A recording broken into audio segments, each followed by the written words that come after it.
Hello everyone. Tonight I will continue the quest to set up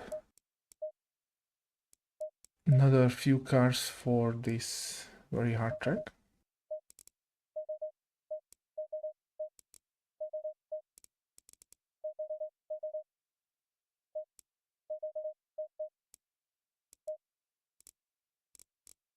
First of all, I just eyeball the setup somewhat. Or I could just steal a spa setup. That always works for fast tracks.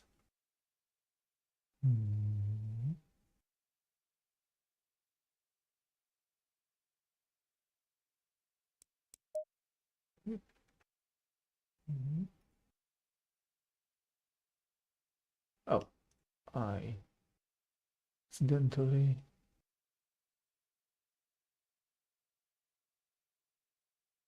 did it with the Porsche. Just a few more seconds.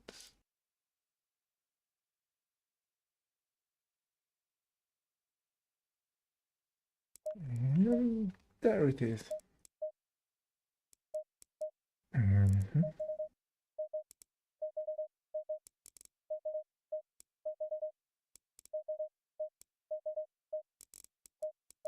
So again, just eyeballing it somewhat.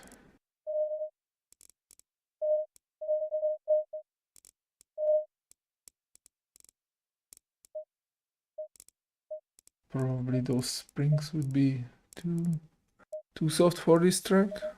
Also quite bumpy, so I start with higher dampers.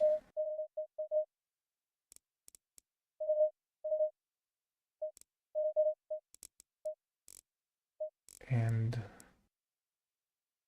yeah, the BM, although they nerfed it a bit, but I let it on hiving and see what the straight pace is. Green light, give it all you can. I'm sitting very high. Okay.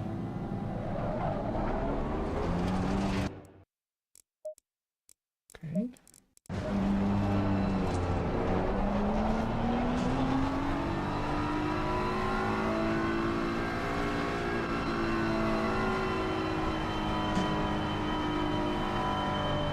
Also, I recorded the Aston and the McLaren for releasing the setup, but I just had the mood to ride or drive now instead of making videos. Tomorrow I will have a bit more time and probably will release those setups at the morning, and if I finish with this one I will do this too.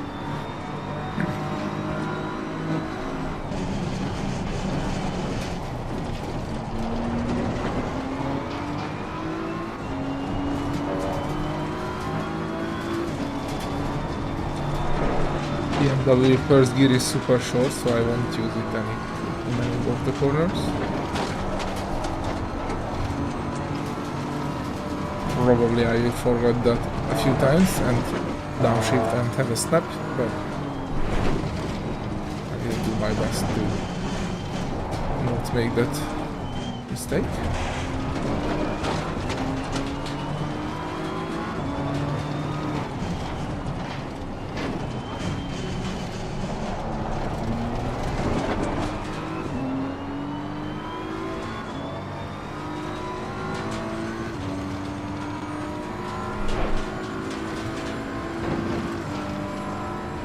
And I forgot the overlay. I'm sorry. Give me a sec.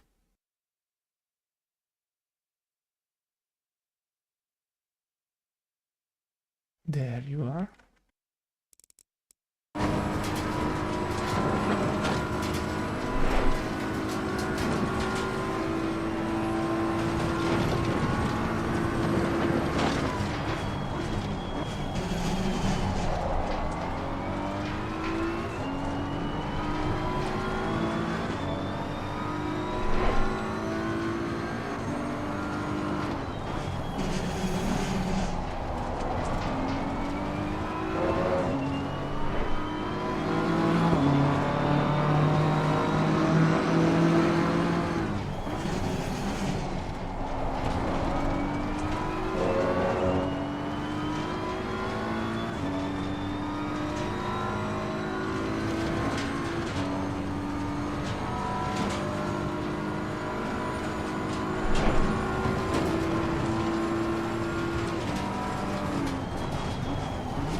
isn't in the straight, but I will try lowering the rake.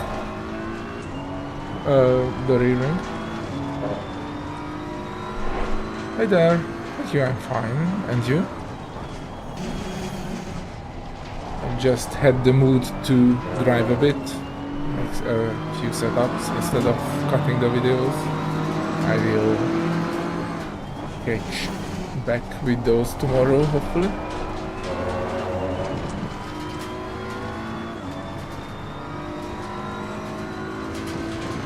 You are welcome. I do learn a lot while driving this track with various cars. It's a win-win situation then.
Well done, mate. Your fastest lap so far.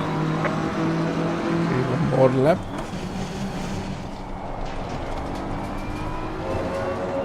Just to make sure the tires are completely reach their operating pressures. I want to set those up first, as always.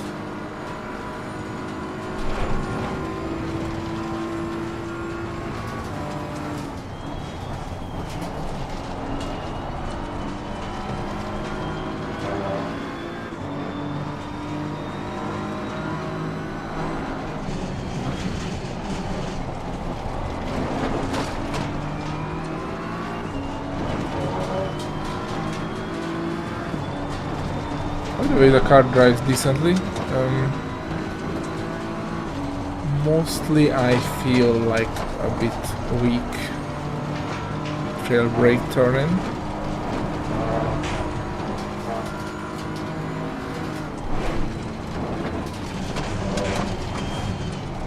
Although the BMW tend to be a bit sluggish, but this is not sluggishness, this is understeer.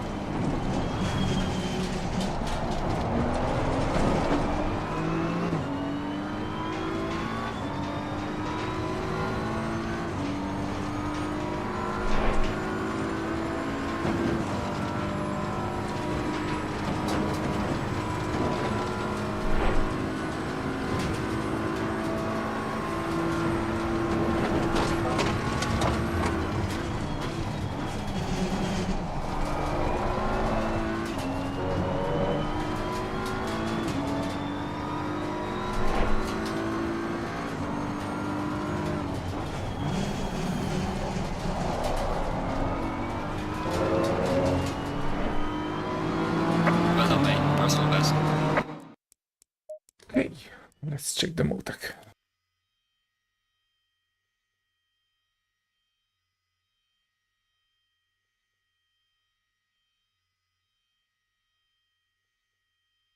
Just a few years and it will load. I have to archive my older files. So at the front we did not have pressure loss and we need 4 more in the left and 3 less in the right.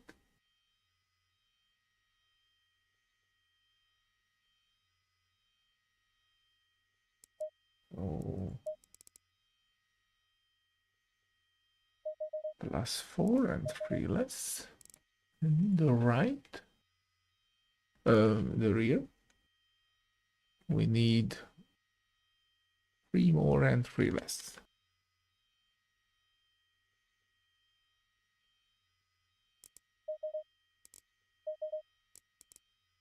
Okay, by the way, I did those while you were watching the Motec in ACC.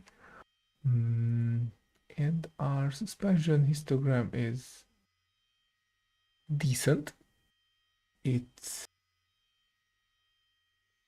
both front and rear is under dampened in the rebound section. Otherwise, it looks okay-ish, so I will give it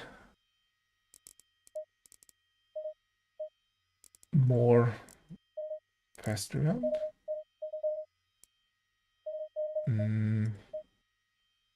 More slow rebound, like +6 maybe.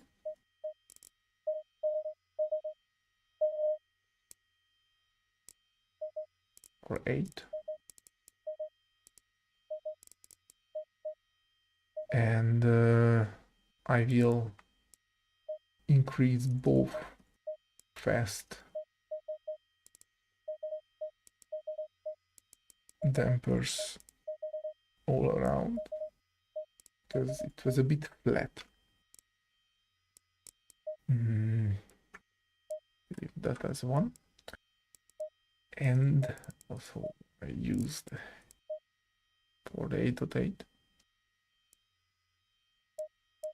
I said I want more turn in, so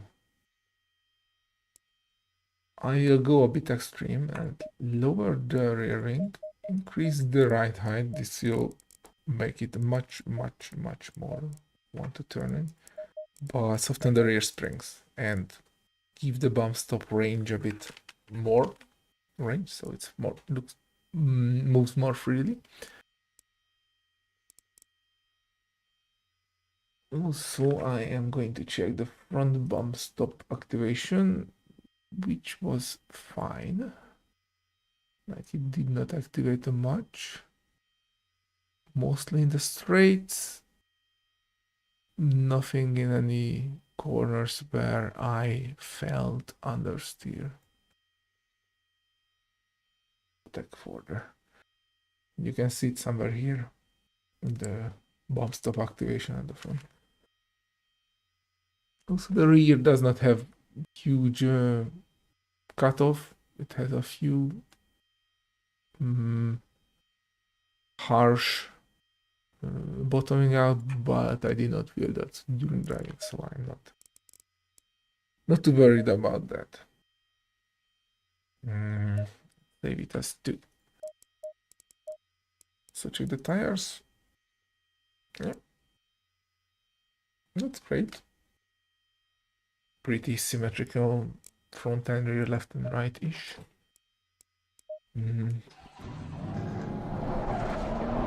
Let's try these changes. Probably I have to increase the brake bias, but maybe the softer rear springs helps a bit and won't make it too oversteer under braking. We will see. Just do an easy lap first, not kill the tires while they are cold.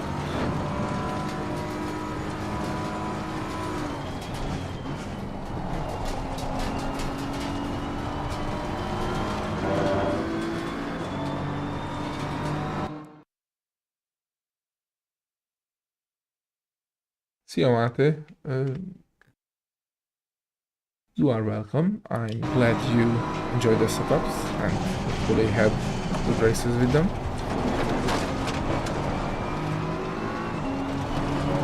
It's always nice to see and hear positive responses that people have fun using the setups.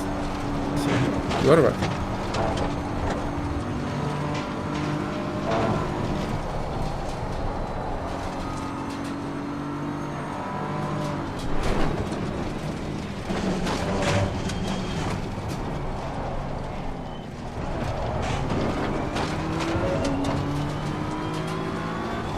Yes, I am Hungarian. I just usually speak English because that's a more common language than ours. I'm glad you are surprised.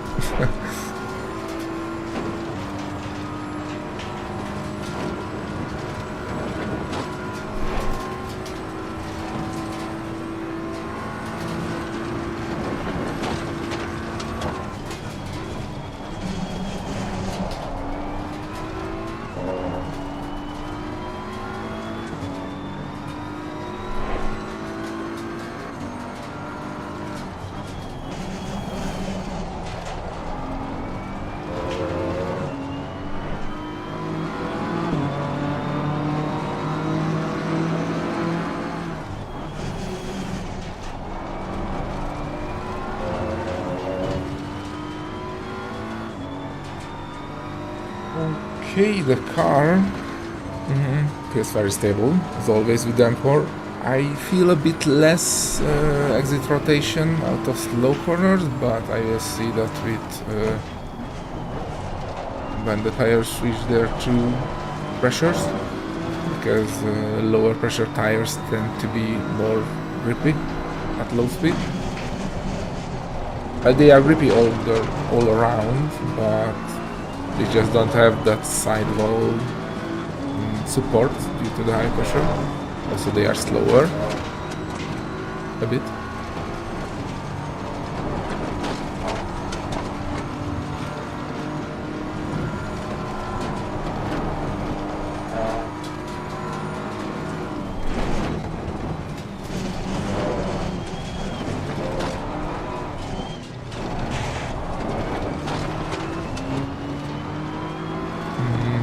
The rear rake increase really made the car more turning, but sadly it's not in this corner.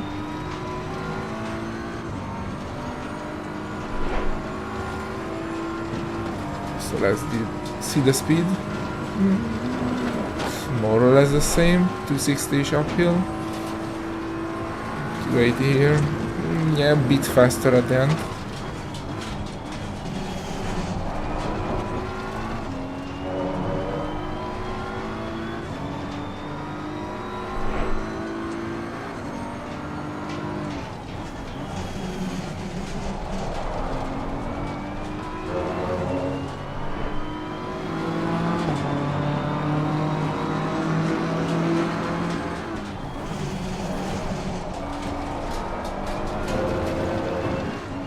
Okay, now we had much more rotation at the exit, now that the tires are up to the pressure. Probably a bit too much rotation.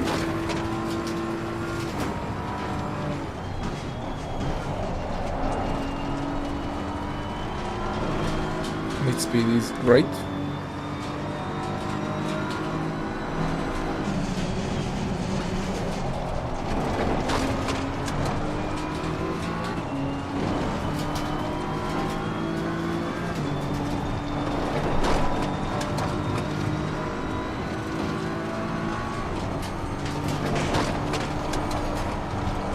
Speed cornering is still very good, but usually that's very good with the M4.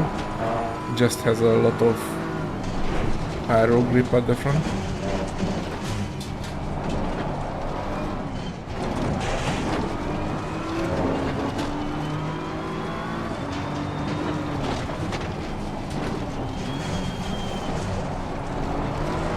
Now shifting first there really helps. Just have to wait a bit longer than with other cars due to the very short first gear with the M4.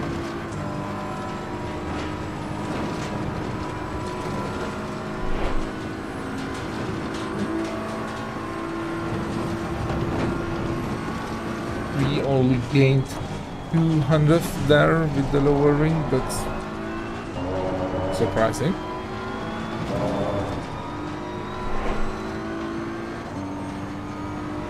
I think I will go back to high ring setup. Although they nerfed the M4 top end power a bit in 1.9.6, but it looks like the car still has enough power to just overpower the high wing setups. So let's change the gain here, check the gain here, because we started losing, but it's basically the same as with 7 main.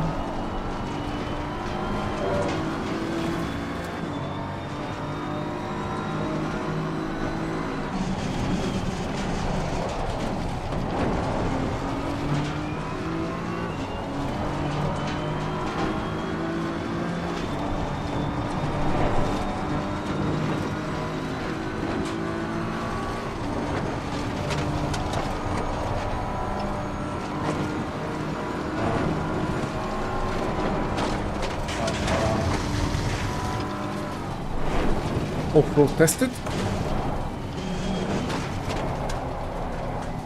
Not on purpose, of course.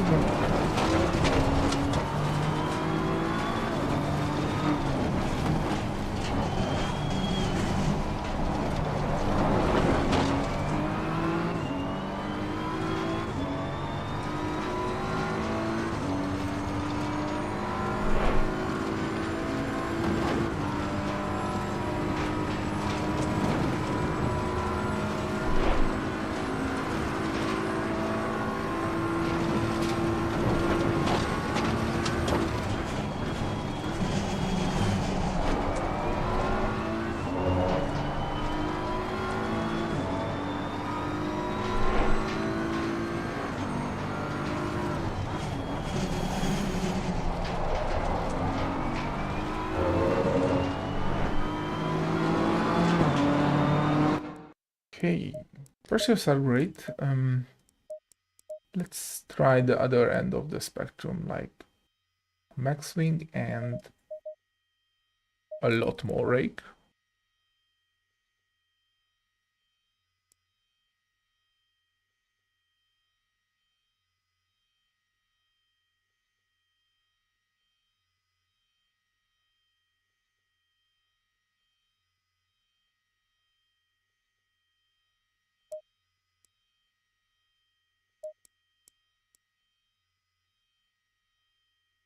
I'm glad you like the 992 setups. Yeah, I know they are not like normal 992. Oh, I was using the used tires. Never mind.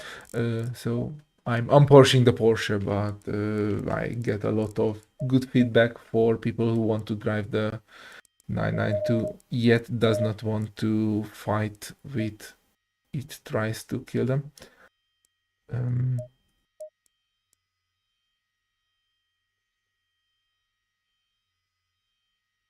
That's a nice achievement. Like Spy is a hard truck, especially with the 992. So congratulations for your almost winning. And no, I don't have Patreon. Basically, I did not have the motivation to set up because no one yet wanted to send me anything. A guy sent me like €5 on Steam. That was very nice from him. So if you really want to contribute, that's like an easy way, gift card on Steam. But I'm not doing it for money, so it's welcome, of course, if you have spare and want to, but no stress at all. So max swing, a lot of rake, and I also increased the caster. We will see how snappy the rear end wheel. It's a very long car. The high caster tends to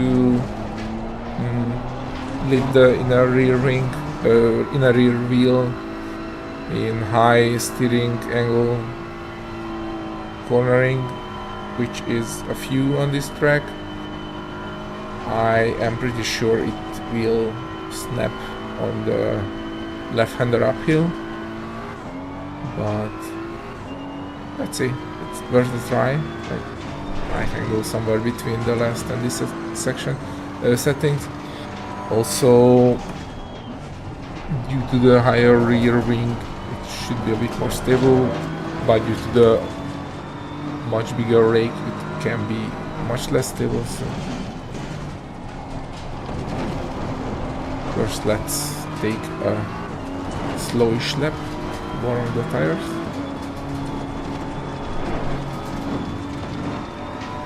Hey, Aspro. Oh yeah, it's not busy. I like to do this. I should have cut videos, that would be busy me, but I instead of driving. So I will have even more videos to cut tomorrow. But just really had the mood to drive a bit today. Also, tomorrow I have to start practicing a bit for the Drive 14 Cancer Charity Race of 6 hours of Spa, which will be at Saturday evening. And since I will be in a meme team driving the V12 Aston, I have to practice it a bit because that car is just super not like anything I usually drive.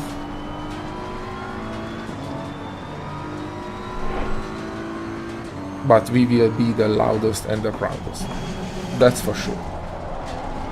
And the last probably, but no worries.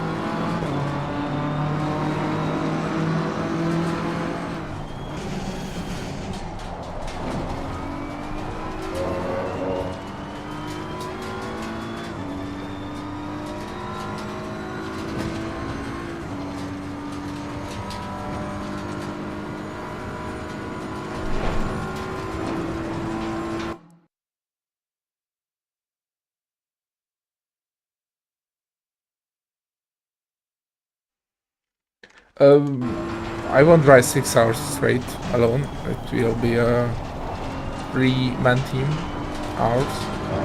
So I will drive the third and the last split, and basically I will hang around mostly, probably check the start, but won't be there for the whole race, definitely.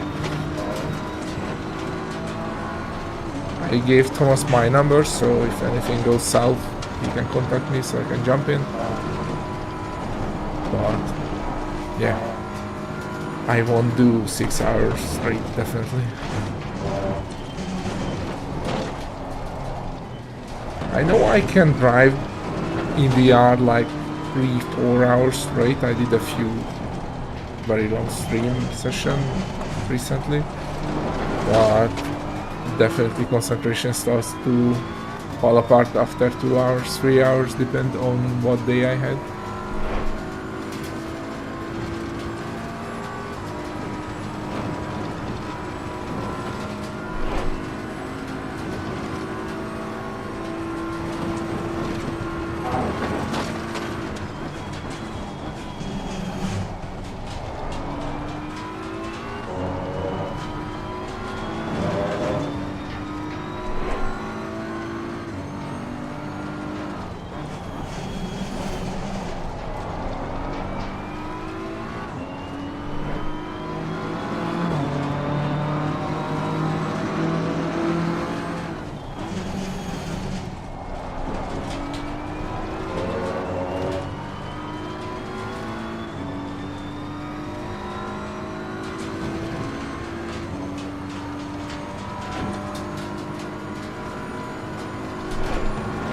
Okay, so max swing is basically the same pace here, surprisingly.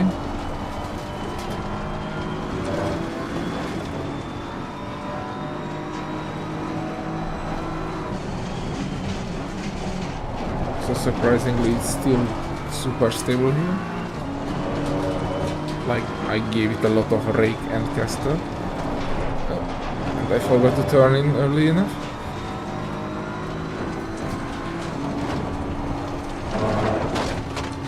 Oops. Okay. Oh, that they there too.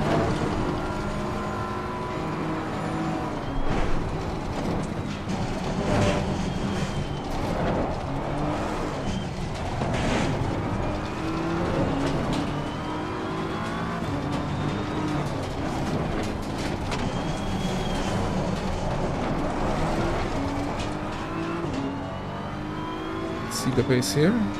We are losing a tiny bit. Let's see how much faster we lose time at the end.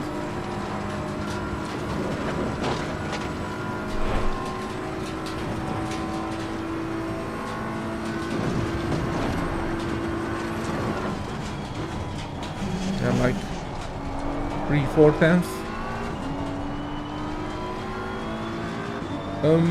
In which part of the corner it rotates too much, Oscar?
We have like an even exit.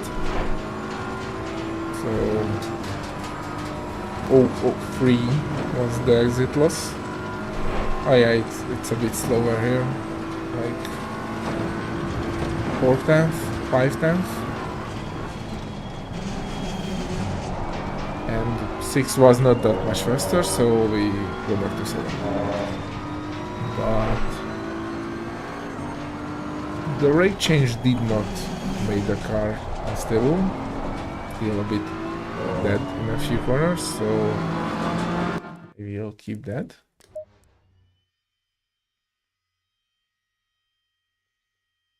Oh yeah. Yeah, but I mean, which part of the corner, like entry, mid-rotation with lift-off or exit? That's how I meant which one, because those phases of the 3 phases of the corner needs different approaching setups to solve the issues. I was driving the old... No, okay. But I was driving the old tires again. But yes, especially on entry, the Porsche is inherently wants to kill you. That's why I'm using a lot of dampening on it, because the weight is at the very rear, and it just wants to overtake the rear axle. The rear axle wants to overtake the front axle. So, oh yeah, corner entry, as expected. If you don't mind killing mid-corner rotation, then decrease the rakes, so a few millimeters lower rear right height. You can increase the front springs by 1 click if you still find it too much, like in all corners. If it's only in fast corners, then do it rake. That's always the first thing you touch. But I have the Steam guide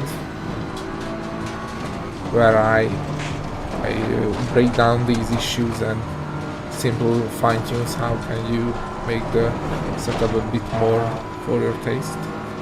I think it is in now in the description, but I definitely wrote rake first. Also, you can limit the front movement with bump stops, but for that you really need Motec. But you can do it by feel, but it's best done by Motec.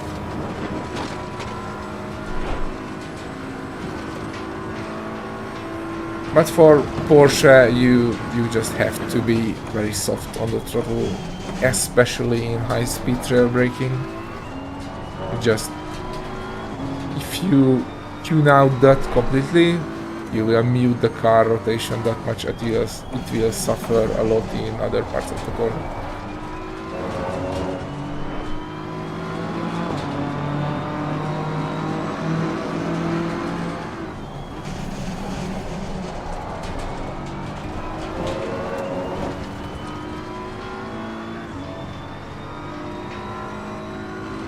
There's a reason the old Porsche Turbo was nicknamed as Widowmaker.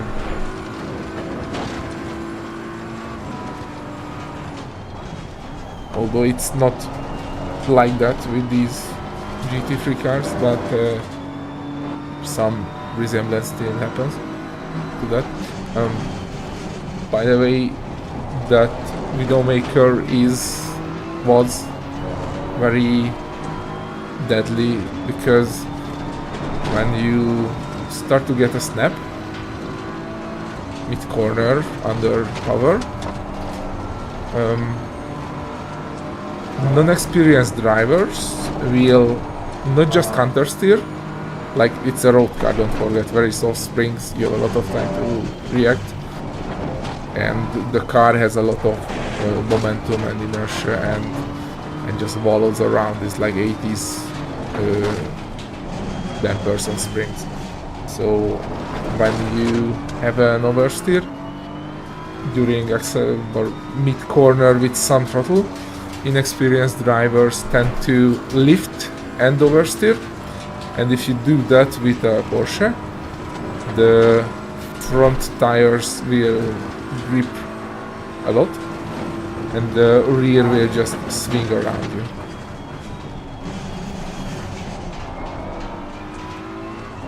So with old road Porsches you have to not lift, just maybe decrease the throttle a bit and counter steer.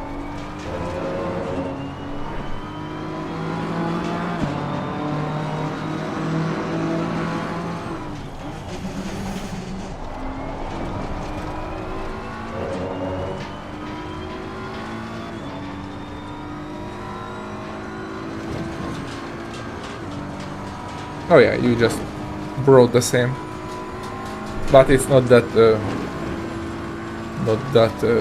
absurdly bad with the GT3R, especially if the weight transfer is handled a bit with the dampers.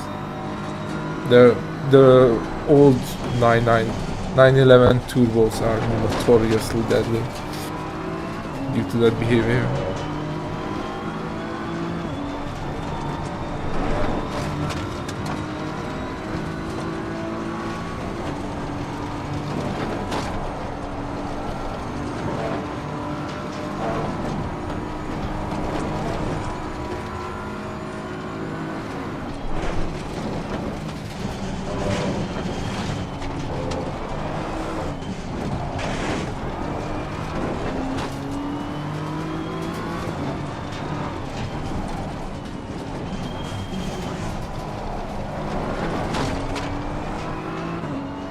By the way, I like how the car drives.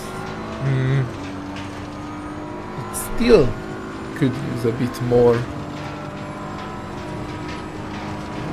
like turning rotation, so I will increase the rake even more. Oh yeah. That was deadly. I was checking the chat.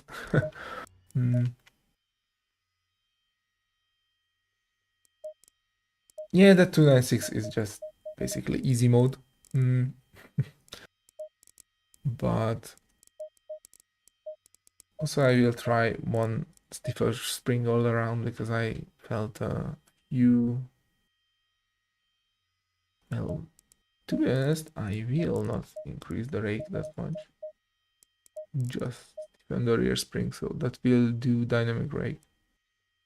Back to the 296, I always say it just helps too much, and basically nothing else drives like that. It's like drives like an LMP car, and unless you want to drive that car forever, you shouldn't.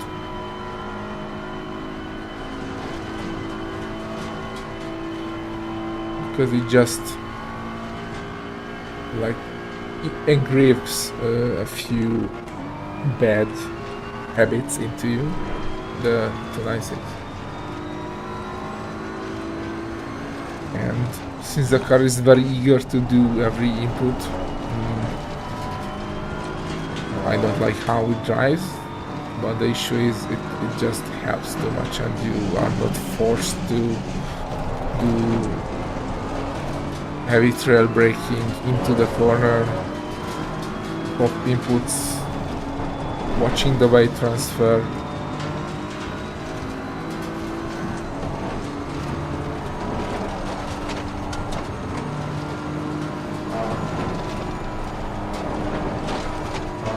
But if you like it, just drive it, but don't expect that you can jump into any other car and benefit from the skill set you practice with the 296, because you won't.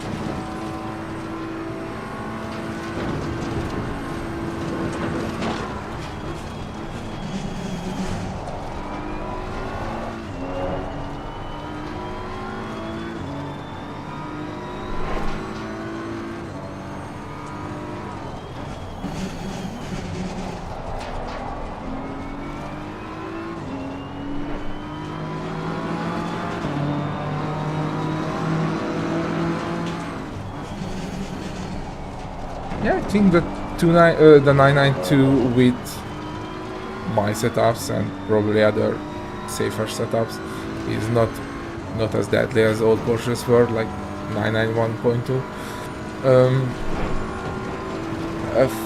But a few things you have to keep in mind is like using the brake lift-off snap oversteer to turn in the car really kills the rear tires. And since the rear tires are already have a bad time due to having a lot of weight on them, you just have to watch out for them. That's why I have 5 TC on Porsches, because it's not that slower, like minuscule difference in pace, but it really helps saving the rear tires. And basically that's the biggest issue with the car, if you learn to handle it, is that inherently it's the rear tires, and unless you race sprints only, you have a hard time to keep them alive. Okay, the car felt great then.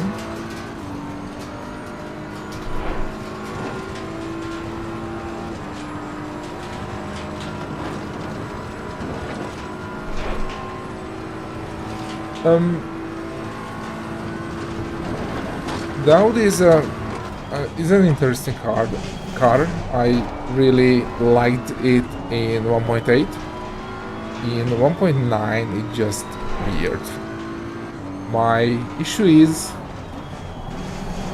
with the car, apart from they killed it with the BOP, so the car is fast by default, but with the custom BOP, like most leagues, LFM, Blitzkill, everyone runs, they really nerf the car that hard that you are not rewarded for a very good pace for driving a very difficult car to drive. So it's not worth it, basically. Also, it has snap issues, like just loves to snap. The front arrow is horrible. You have to drive maximum TC1, maybe 2 to get the pace out of it. And my another big issue with it was that I felt like during the fuel load as it decreased, so over a sprint, it just behaved completely differently. 40, 50, 30, whatever liters, so it just changes around, and I did not like that. Just very weird that, like, you, instead of going from light oversteer to slight understeer or vice versa, just goes all around as the fuel load changes.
By the way, the car just somehow lower with. Probably I lose traction too much. The rear and the TC just saves it, slows me down. So I give back the lower V rate, increase the ride height rather. So less dynamic rake, more static rake, and also I lower the TC. Let's check it.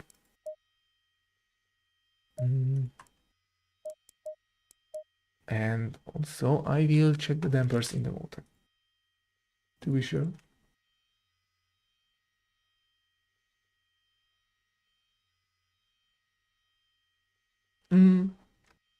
They're not bad. The rear is still a bit low on rebound.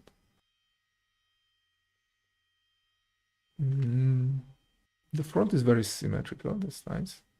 So I will give a bit more rebound at the rear, and I think I will just max the rake, because less rebound at the rear will mean more rebound at the rear will mean less dynamic rake, so I increase the static rake.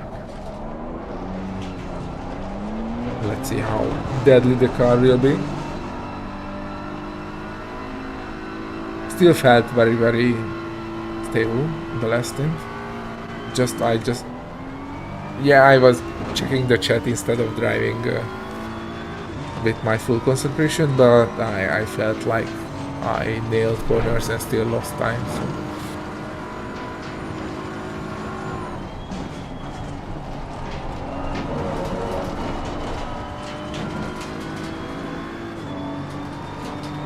First, let's do a soft lap for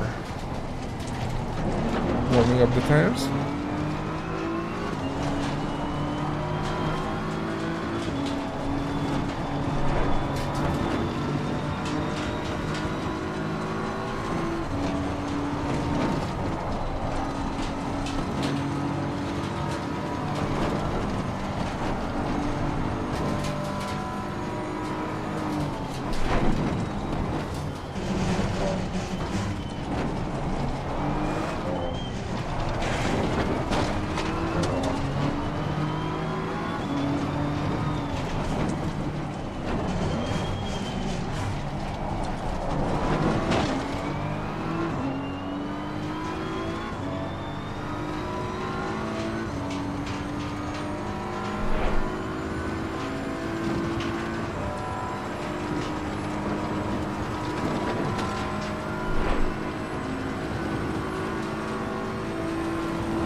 Okay, let me try to do a proper-ish lap.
Like how it drive.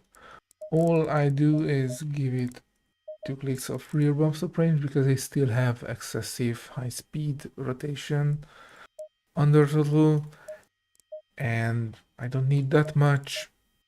Also, that will increase a tiny bit of the low speed acceleration. It won't rotate that much, so we will accelerate more. And I am going to jump into the cold session, so hopefully I can do a few faster laps and also set up the tires for that.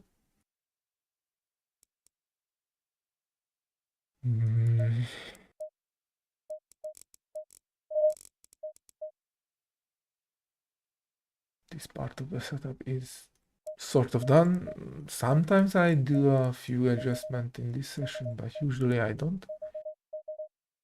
Give it +7 all around.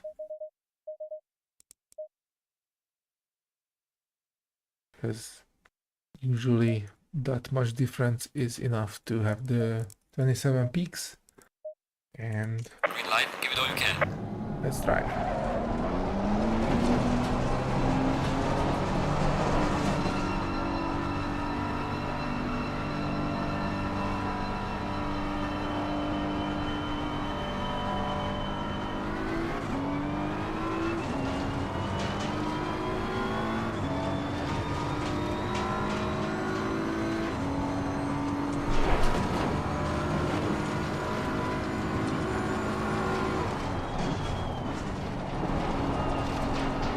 Easy left first because tires are super cold.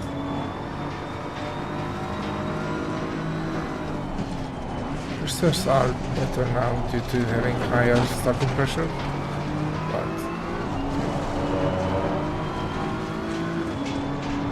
still a good way to warm up the tires first.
I definitely felt it a bit more stable at the acceleration part there. You had more than enough rotation.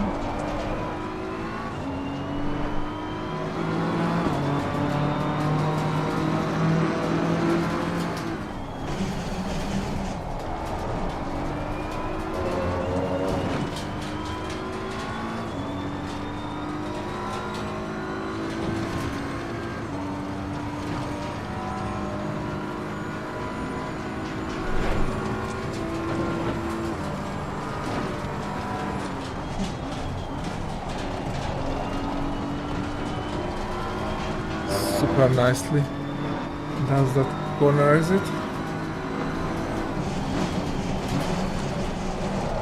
Short this one a bit, but no worries. I need a delta first so I can start pushing.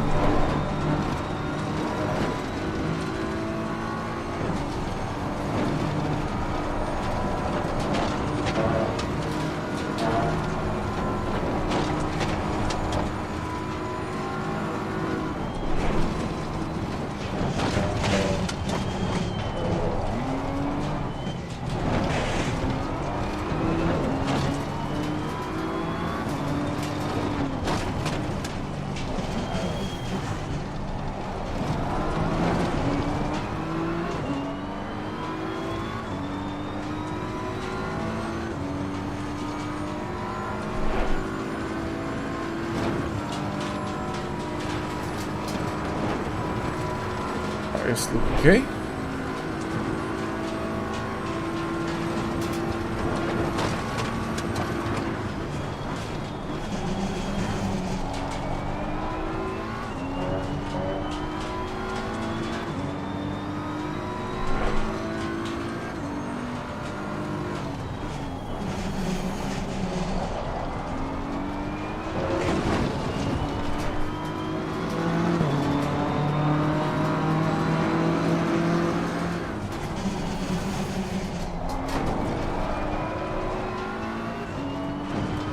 Of exit snap there.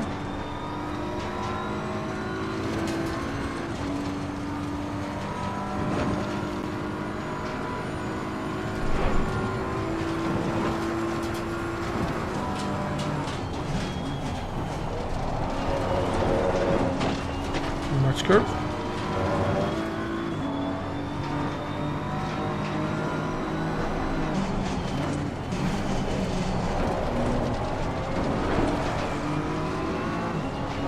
I will increase the TC back to 4.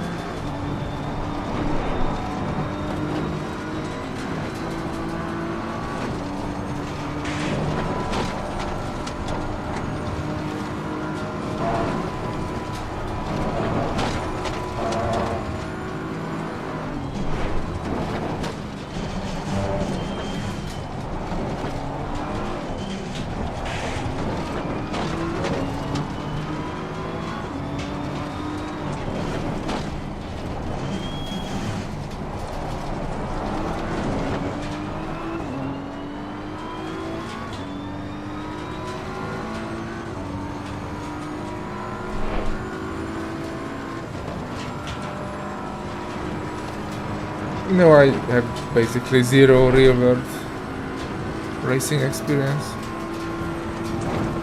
but I don't miss it that much. I mean, yeah, it would be fun to try a few like GT4 cars, but I'm not that fancy racing in real life. Also, I'm a pretty big bloke, like I'm 190 centimeters and around 90 kilos, so that's not the usual racing driver size.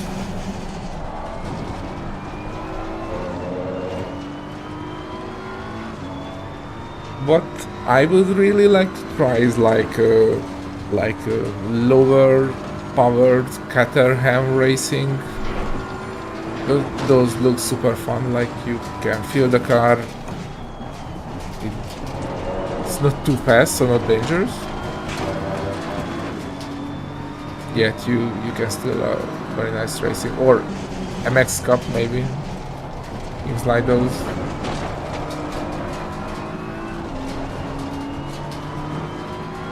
but even for those the entry payment is just super high, and I have a lot of hobbies already, so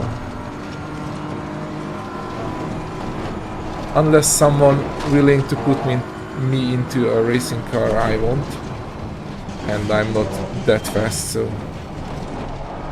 I'm not an alien. And you?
That sounds fun.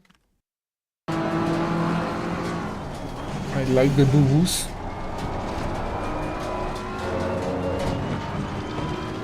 But usually on the road I drive very, very safely, and just keeping a car up for track days is like, yeah, a lot of money. Also, by the way, I'm new to sim racing too. I don't have that much experience, like I am doing ACC for like 1.5, 2.5, I don't know, years. I think ACC is 1.5, and I did a lot of dirt rally before.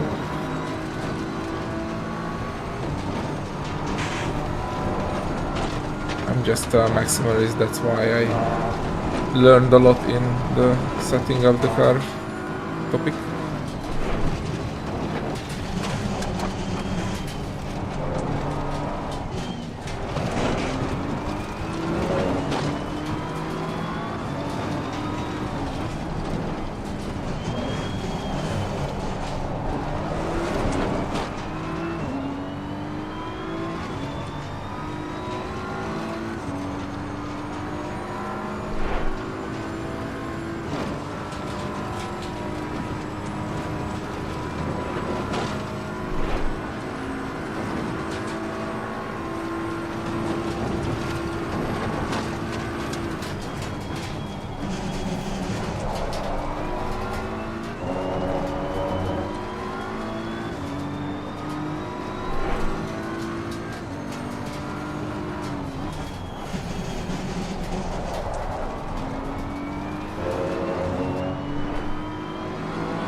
That sounds nice too. I always liked the RX-8s. I think they are a bit underrated. Like, yeah, they are just two rotors instead of the three of the RX-7, but as far as I know, they have great weight distribution, very good chassis, and if you just keep the apex seals fresh and a lot of oil changes, they can go for pretty long.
I have 1,400 hours in ACC around.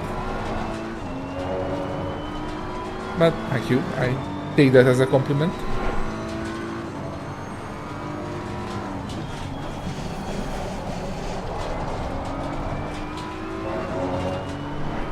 Okay, that was a Well decent done, lap. mate. That's not bad.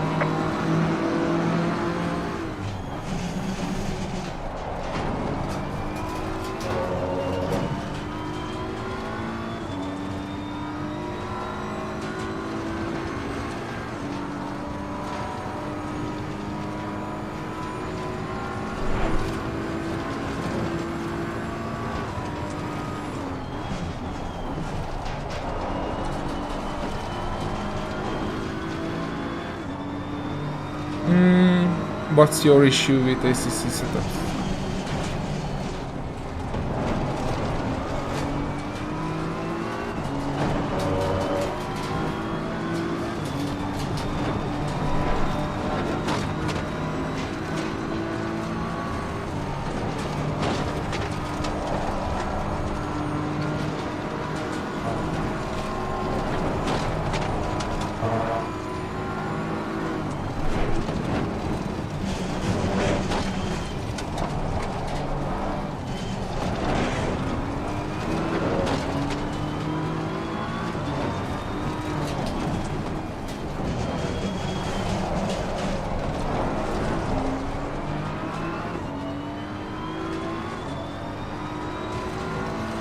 Too bad I screwed up that one corner.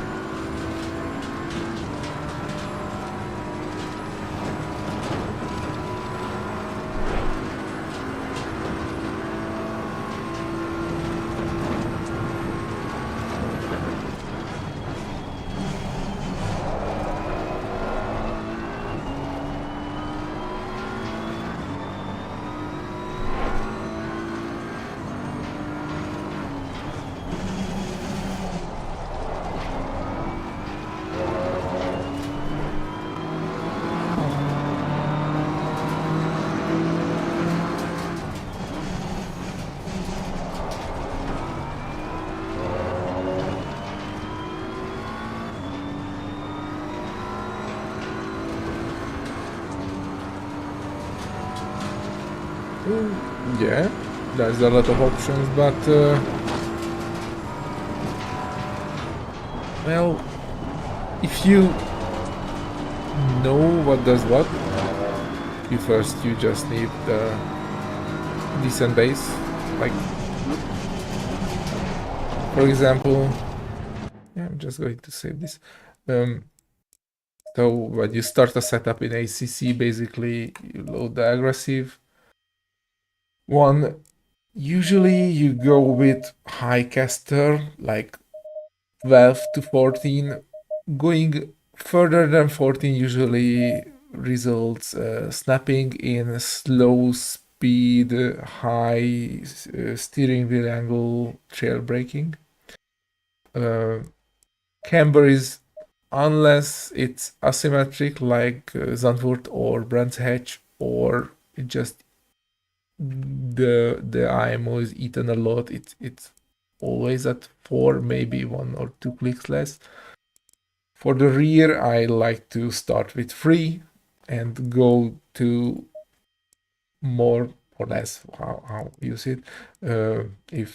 If you are having very even wear, if the wear is uneven, I lower it. There's many people just max it out. I don't like it that, because on the stint that will change the behavior of the car a lot. And if you have more even wear, the grip will feel the same most of the stint. Rear toe is usually very low, so like 01 to like 08. ACC just likes low rear toe because it gives you more turn-in and coasting rotation and less exit rotation. And for exit rotation, I tend to use bump stops. Electronics, that's one thing you have to learn, which are the range it drives decently. Telemetry should be max. I tend to use 40 liters of fuel for setting up. 1 brake ducts, unless it's like a 3-hour or 2-hour plus endurance race. Mechanical grip. Steering ratio is completely personal preference, because it just means how much the steering wheel you rotate, how much it rotates the front of the front wheels. Lower means the wheel inputs are snappier, higher means they are more lazy. You have to rotate the steering wheel much more. Brake bias is usually much lower than default. This depends a lot of things like rake, dampers, and dynamic rake due to the wheel rates. Also bump stop, if you use front bump stops, I usually not. Front anti-roll bar, I like to use high ones. This makes the... Oh, I forgot, by the way. Front toe, many esport and meta and whatever setups use a lot of toe. I don't like that. I like it keeping under 0.1, but rather somewhere in the 0.6, 0.4 era. It gives you much better front wheel feel, like steering feel. And basically with lowering it, you just get more turning. But if you want more turning, you should turn it sooner, usually. So higher anti-roll bar also gives you better front end feel. And since I tend to use very low springs, like close to minimum, anti-roll bars are very important at the front to not let the car wallow left to right. At the rear, differential is almost at the minimum. This is only preload. Don't forget that. So GT3 differentials are like predefined by the rules or BOP. And preload only means how, well, not only, but mainly means how much it is locked during coasting. And unless you have snap during coasting and you don't want to change the rake, you can increase the preload, but usually it's just better at the lower. Anti-roll bar at the rear, I usually keep it at soft. Also the rear wheel rates at soft, because I tend to use very low bump stops, which will not let the car dive that much under acceleration. Also, it does not let the car wallow left to right. So basically, the bump stops do what the springs and the anti-roll bar would do in compression, but the trick is the bump stops are not as fast in depression. So when you shift the car weight forward, a high real wheel rate would push the car forward and it will dive more. But with bump stop, it won't that much. So it's like having a lot of rear rebound without having the car that muted. Dampers should be set up with Motec. It should go as close to the natural Gaussian distribution as you can, because that will give you the most tire to road surface contact time. And the only thing that makes your car rotate or accelerate or brake are the tires. So keeping them as much on the road surface as you can is the most important thing.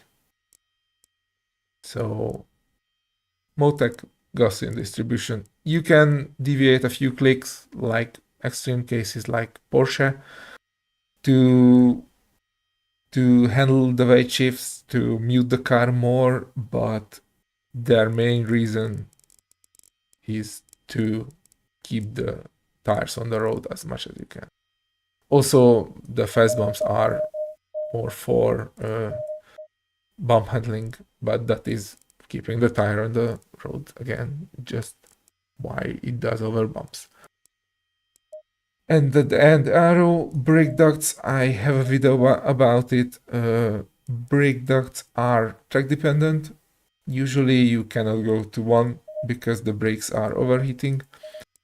A few trucks can handle one, especially at the rear, but the rear barely needs more heat because you get more heat due to they work more like under acceleration, especially in mid and rear engine cars.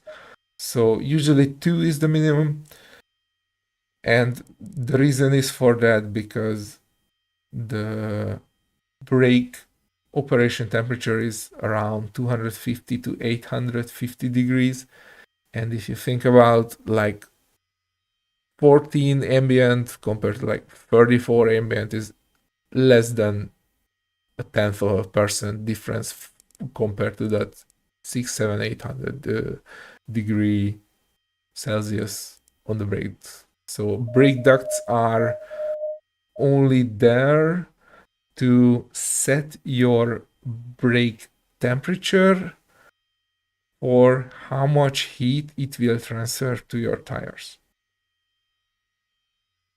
So if the brakes are in the operational range, which is track dependent, these are for keeping the tires warm in cold conditions or not heating from this source that much in very hot conditions.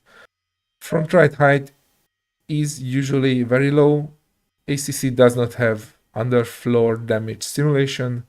You can get away with a lot of scraping of the front.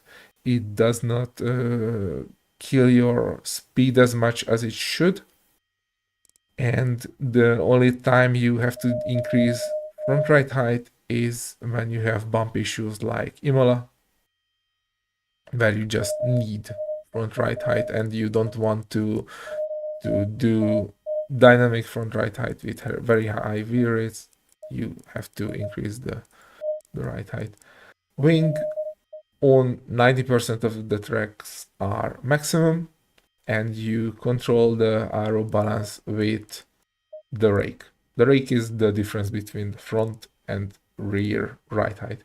If you have more rake, you also push the front of the car lower, so you have less real right height at the front of front splitters, so more arrow grip from the front splitter, and you increase the rear ride height, you have less downforce from the rear diffuser. So that will make the aero difference, like you can see there. And another thing it does is when you brake, it just shifts the weight more forward because you basically have an angle and physics. And one last, but the most important things, which is very simple, tire pressure and temperature. Temperatures are usually not that extreme. They say they will make a change in 1.9 so that you will have more tide degradation due to the elimination between the inner and the exit part heat difference. But as far as I know, it's still not implemented, so you can go away with colder outside and hotter inside.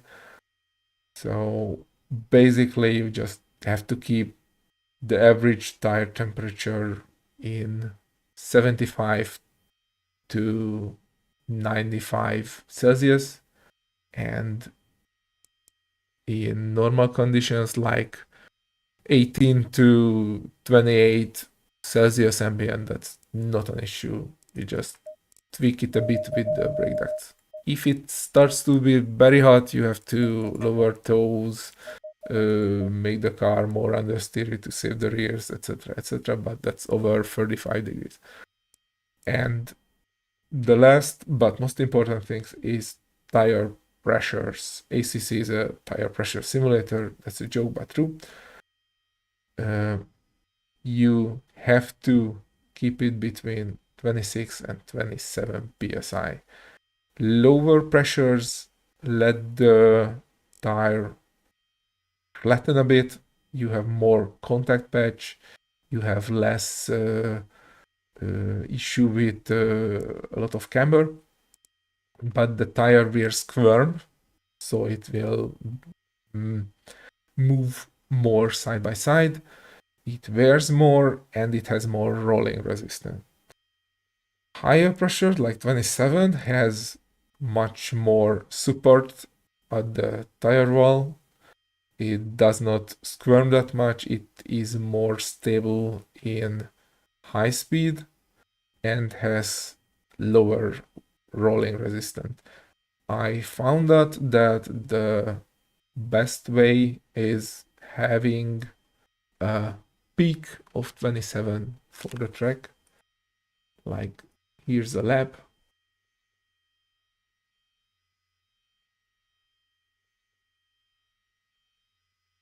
And you can see here the peak of 27 for both tires.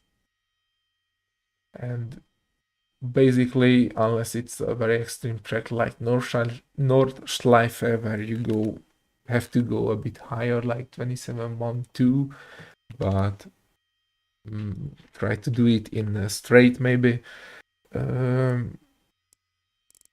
That 27 peak will result the most optimal average tire pressure for the track. There are a few exclusions, like 992 Cup, where you have limited setting options. You can and should play with having 27 peak fronts and 26 bottom peak, so worst or lowest part for the rear. That will give you more traction out of the slow corners and a bit more rotation in the high corners due to the rear one squares a bit more. I think in short, ACC setups works like this. And of course, you have to learn which car has what issues, what things it likes, does not like bump stop range at the rear in many cars cannot go very low because you start to get a harsh bottoming out. Like Nissan is the worst in this case as far as I remember. Oh yeah. Oh, I did not spoke about bump stops. Bump stop itself is, the name is very like suggesting what it does. Like when it starts to move the suspension in the range after the range you set. So if it's lower, it reach that range sooner. You can see it here, by the way. If it's higher, it reach that range later in the travel. It will hit the bump stop, and depending on how much bump stop rate you set, it will basically stiffen up the suspension. So like you have a very soft suspension up to this point, and when the car dives this much, it stiffens up. So it basically, they sometimes call it anti-dive and anti-squat. That's not a good name for it because that is a term used in linkage mechanics for dynamic or that's a very complicated thing, like anti-dive and anti-squat. Mountain bikers usually know what's that. I won't explain it here because it's very, very complex how you calculate it. But bump stops are for that. I think that's it. Any question?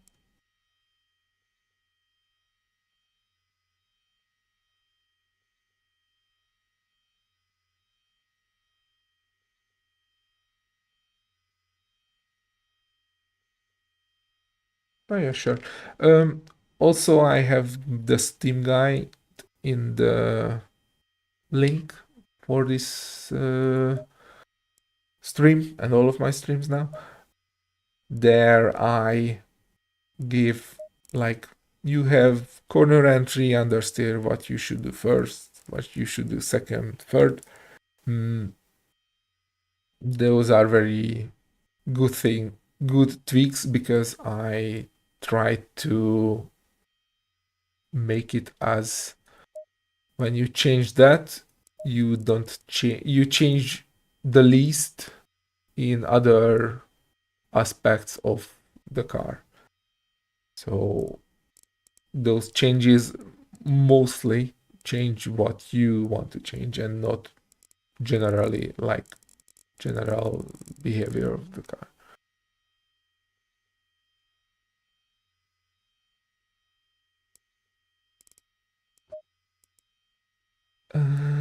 Okay, I think I saved it. Let's save it again. And what now? I'm not really in the mood to drive the Ferrari. And I already have a Lambo setup. Lexus. Yeah. Let's drive the loud boy a bit. Just let me steal my own spa setup for this car.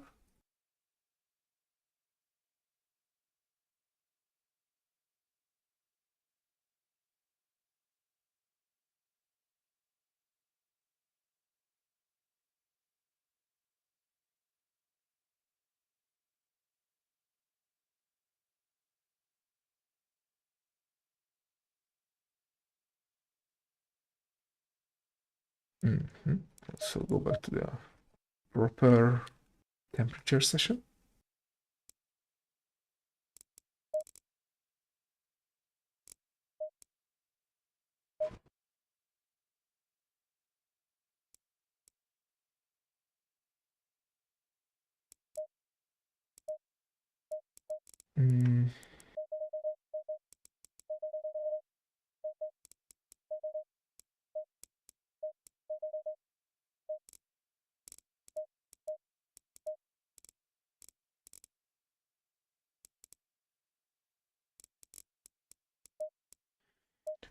Okay.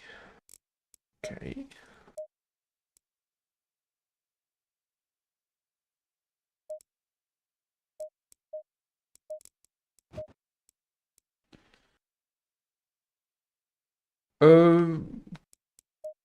To record, you just have to increase the telemetry laps in the electronics.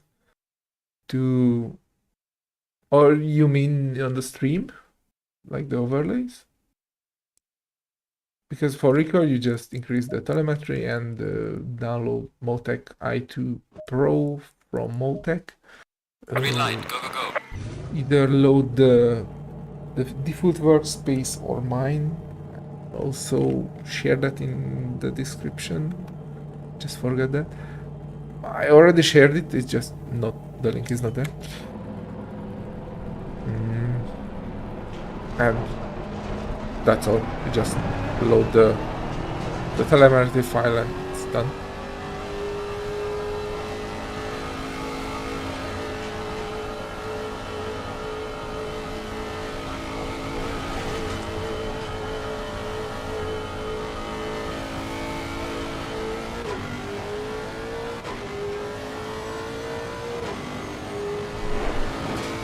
Yeah, Motec i2 Pro for that. I will put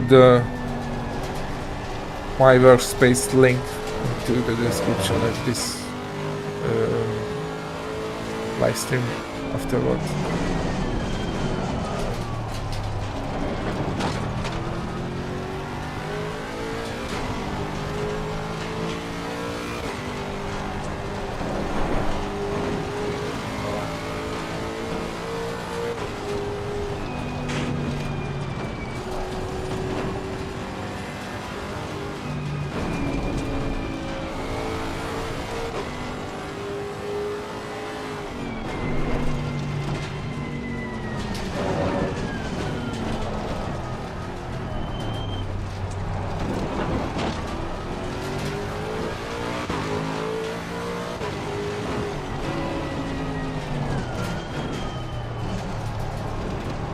Yeah, Motec is basically the official telemetry software for ACC2 because ACC does have a native or like Kunas provided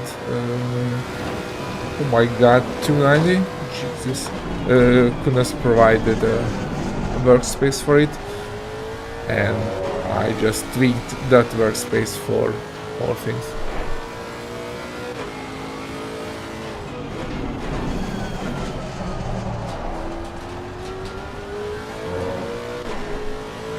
Like, did a few more channels, few more pages, and like that.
Oops. There's some Oops. flame damage at the right.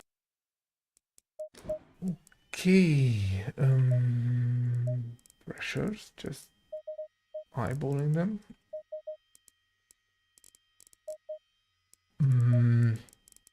One more ring. And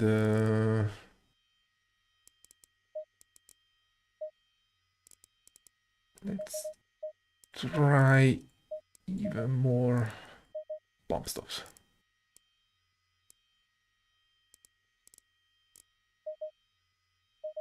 Also, I decreased it to 55 during driving. Otherwise, it's not bad. Car is super fast in the straight.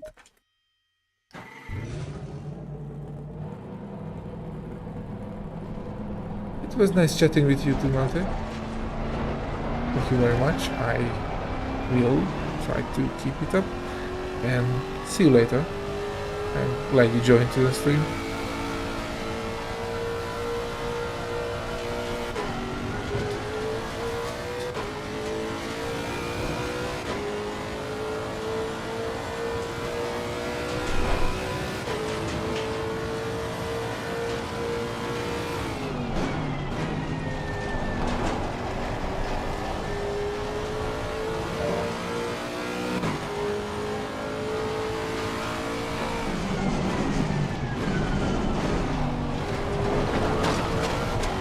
Plus one rear ring really made it much better.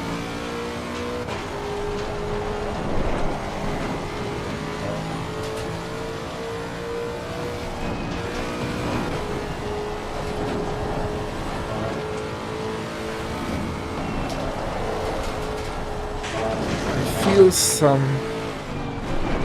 bottoming out at the rear of the bump stop range.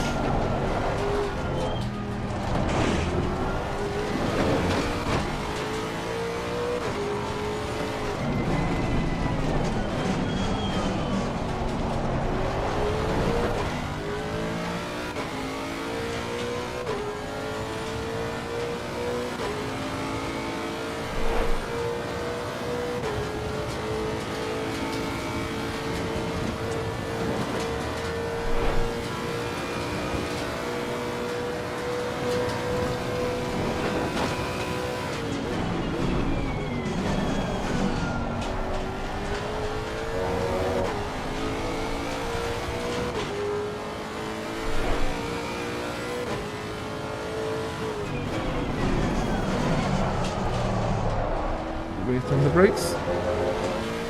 I have to get used to that. That car is super fast in the straight. I have to brake earlier.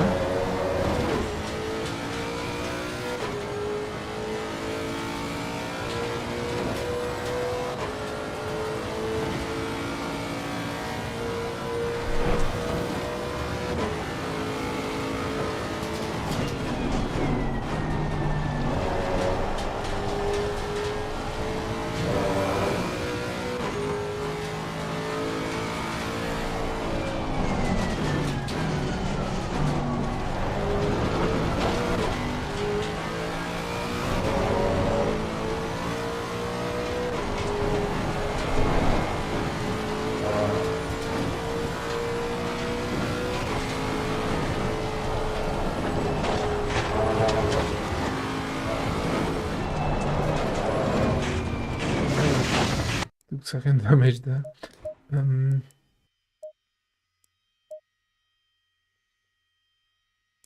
think I'm getting tired a bit. First I want to check the dampers at least.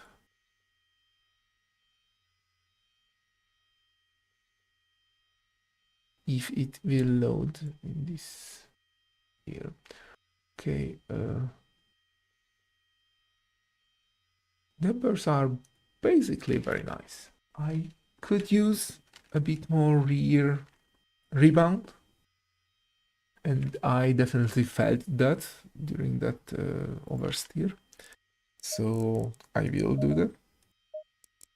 Maybe that's a bit excessive, but we will see. And as I said, I felt some bump stop issues at the rear, which is weird because it's not that visible. Okay, let's keep it in 6. Not that visible in Motec.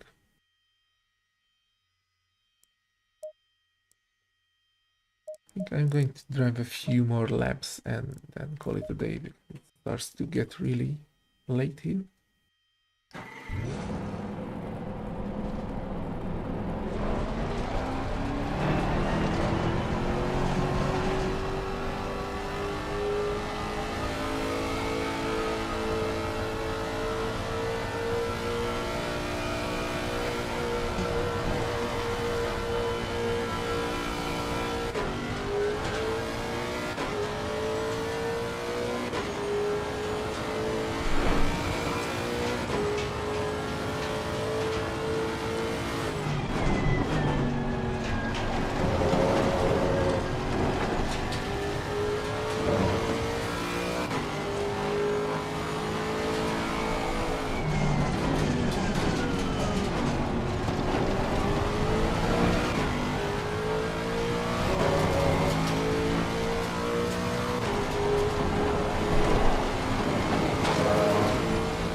Plus click on the brake race.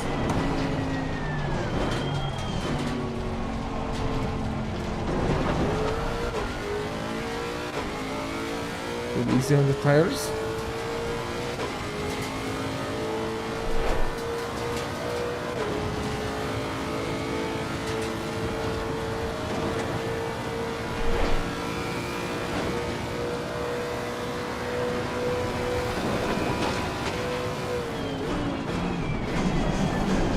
Oh, and much earlier on the brakes then.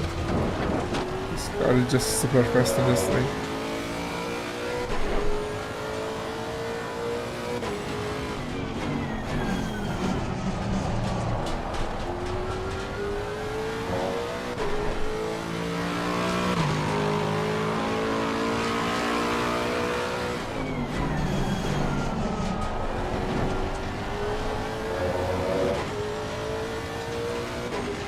Otherwise, corner exit is nice.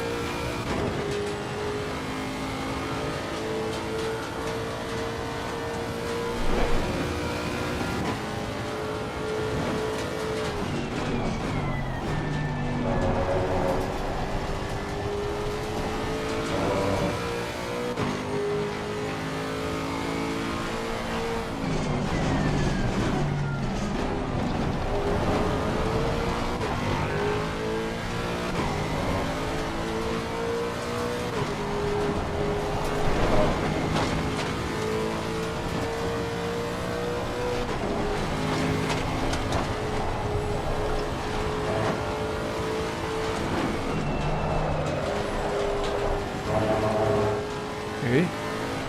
Full lift top is very deadly. I don't like that.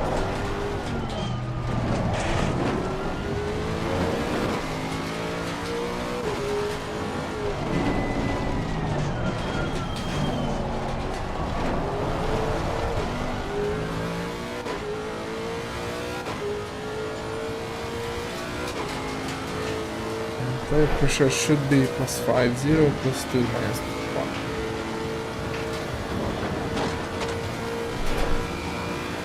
If I don't want to use Motec for it. Brake earlier. It's better.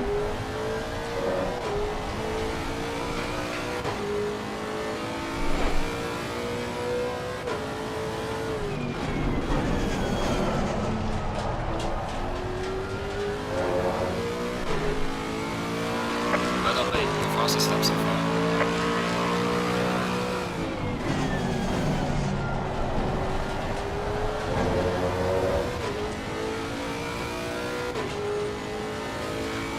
+3 and +2 at the left.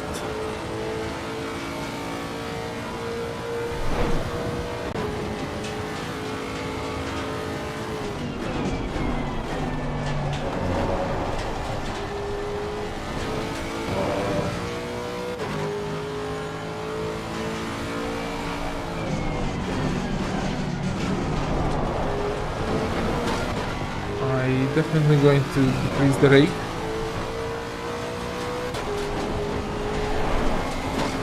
Get rid of that lift off oversteer and the hairiness of that left-hander, but I have to get back the fast rotation somehow.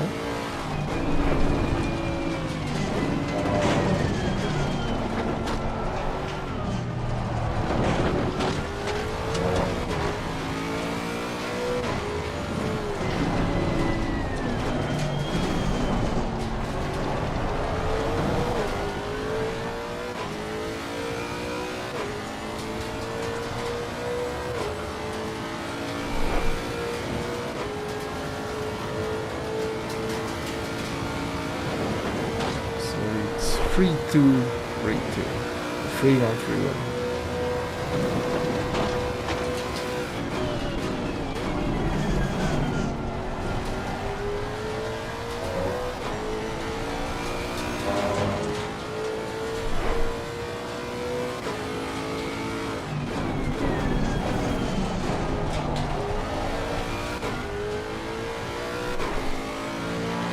Well done, mate. Personal fastest lap. Okay. Say 3, 1, 2, 1. Save it. And I said less rake. Also, I'm going to check the motor again. How dampers are now. Still not enough rebound at the rear. It's weird.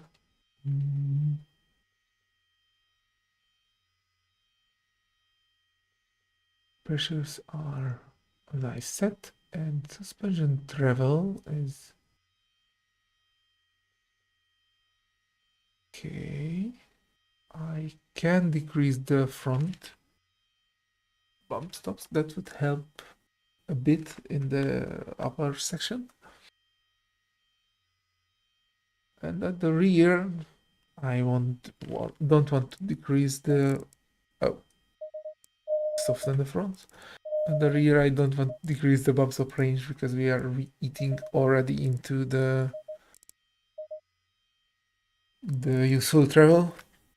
With some bottoming out, so I just increased the rate, and I think I'm going to give it a bit more tow. That will make the high-speed trail braking more stable and give a bit better exit rotation.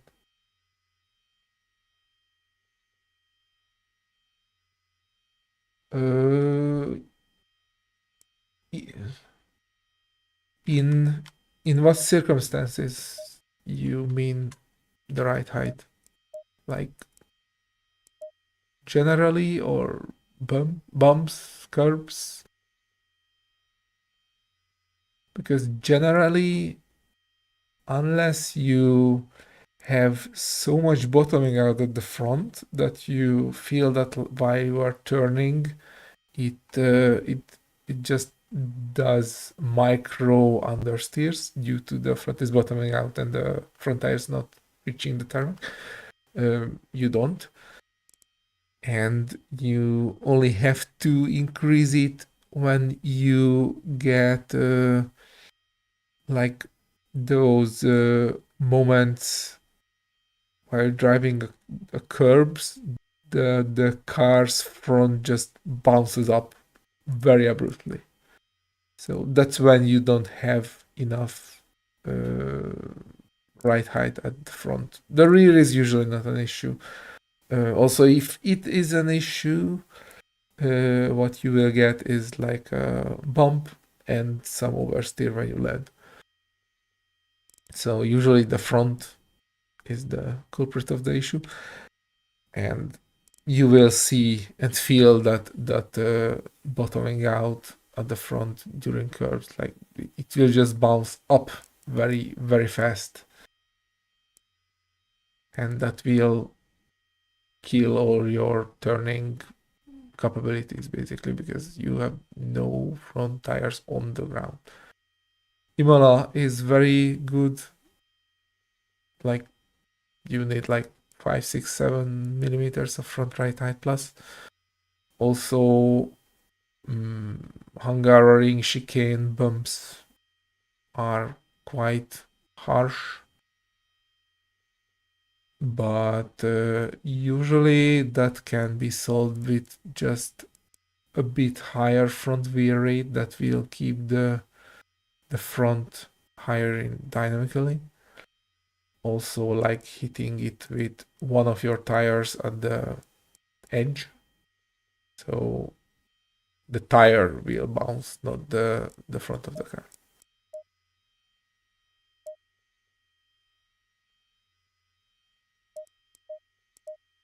Okay, let's try it. I gave it 1 click toe, 2 click less right height, and stiffened up the rear bump stop, softened up the front bump stop.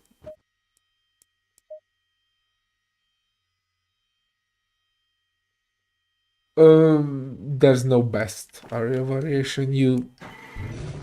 It is different between cars. So 5% in one car is not 5% in another car. And aero variation, basically how much oversteer or understeer you have, is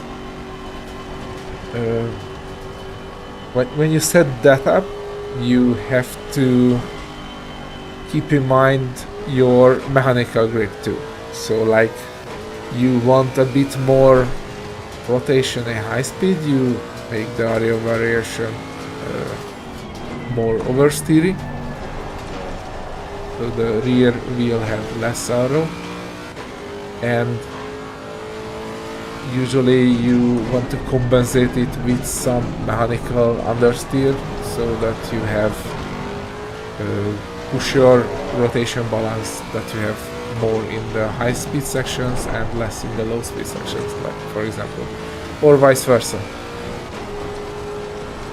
But there's no best. You have to work that in combination with the rest of the setup.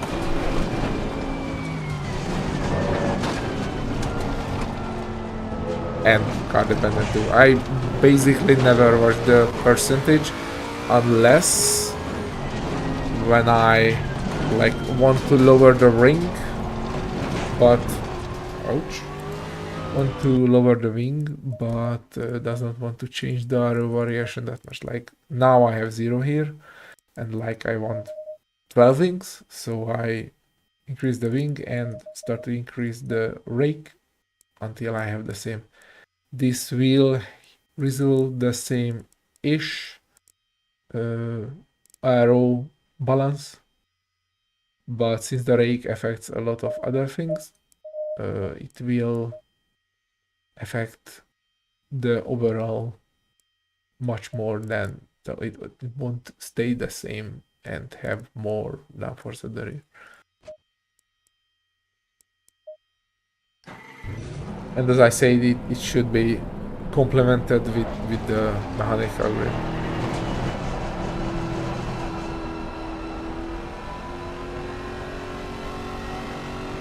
So you take somewhere or give somewhere here, you have to take or give back somewhere else, and you get a different result in different type of corners. You're welcome.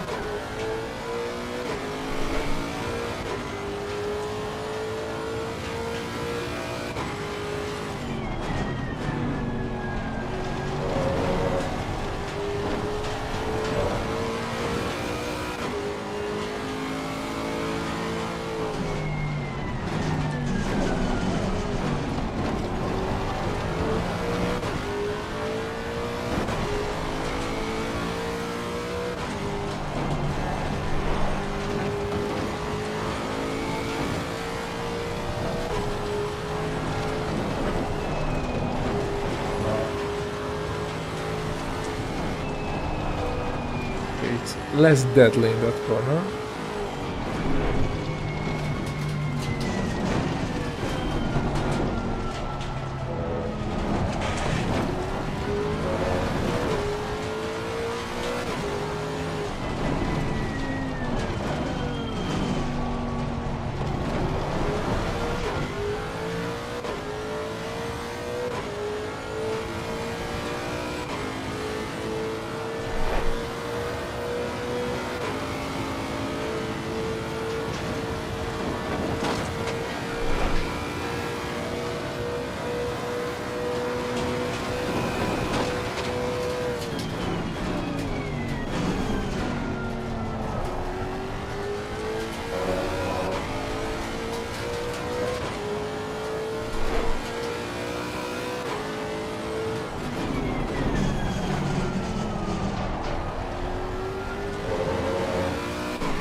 Got to brake sooner.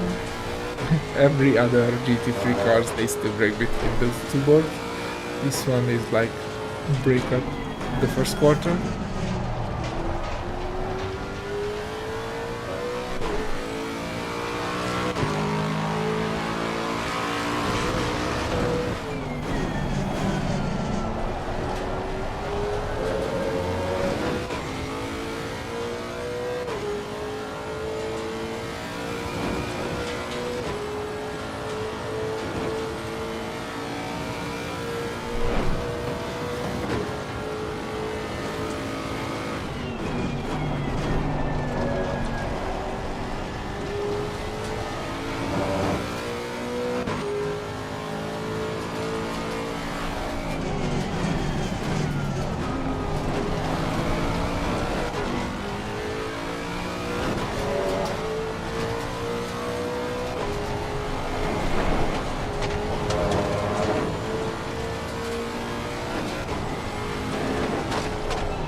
and I'm quite happy with this setup so far. Feels a bit unstable in the left-hander. Forgot to brake earlier again.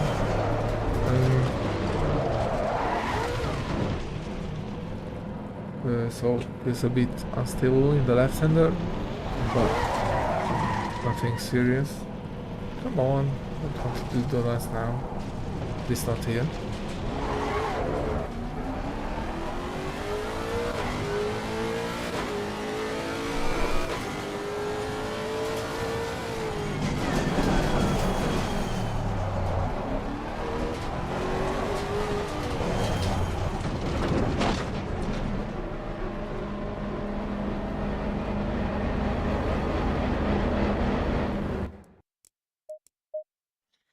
Let's do a few more laps in the cold session and then I really should start to go bad.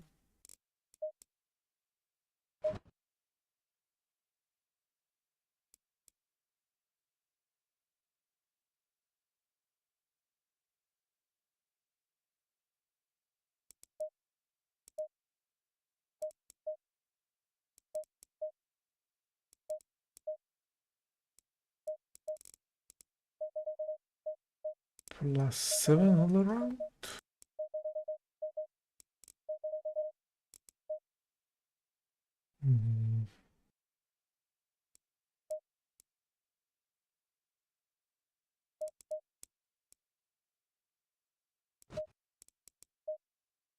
Green light, go, go, go. I am interested what speed it can do in the straight in the cold session. Like 290 something. Other cars basically do 280, 282 there.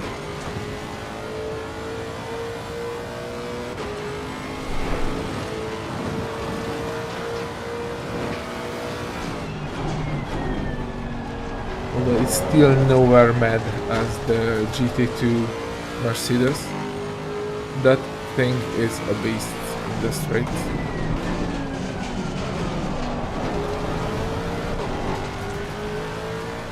It does over 300 in Nordschleife.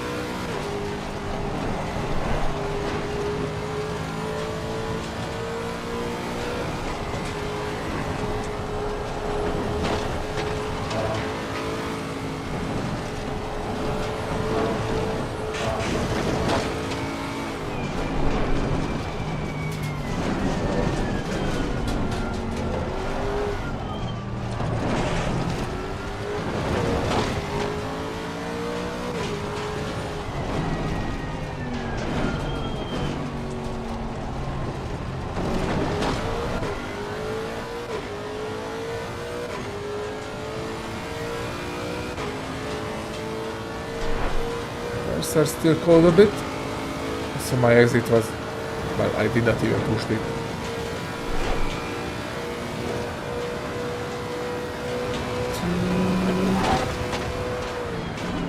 Didn't look.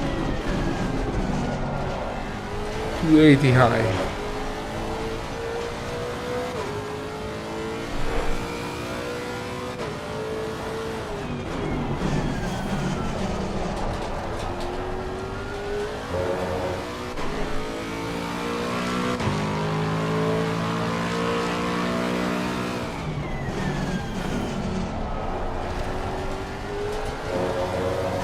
This Toyota is very loud and angry.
can see anything due to the pillar.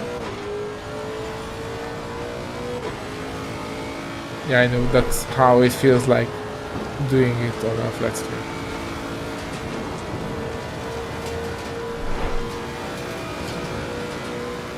Okay. 290. 290 flat. Madness.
Well done, mate. This is me, your personal best.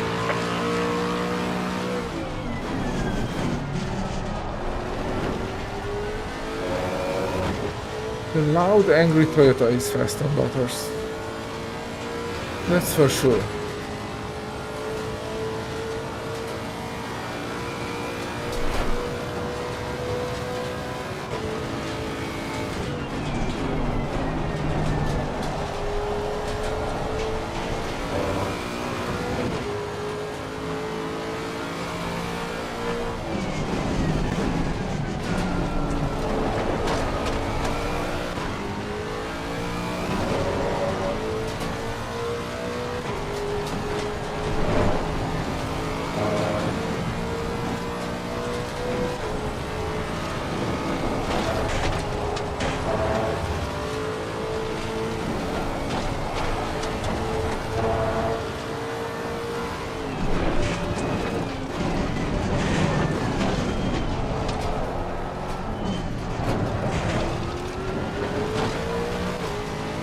It's a bit too much.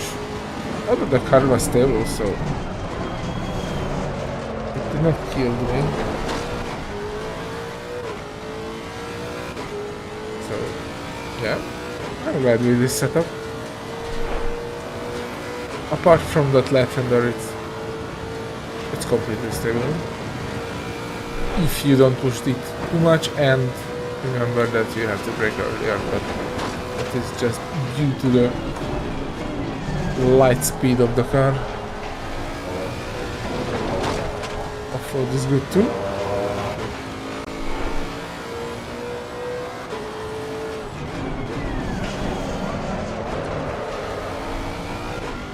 Drift is good too.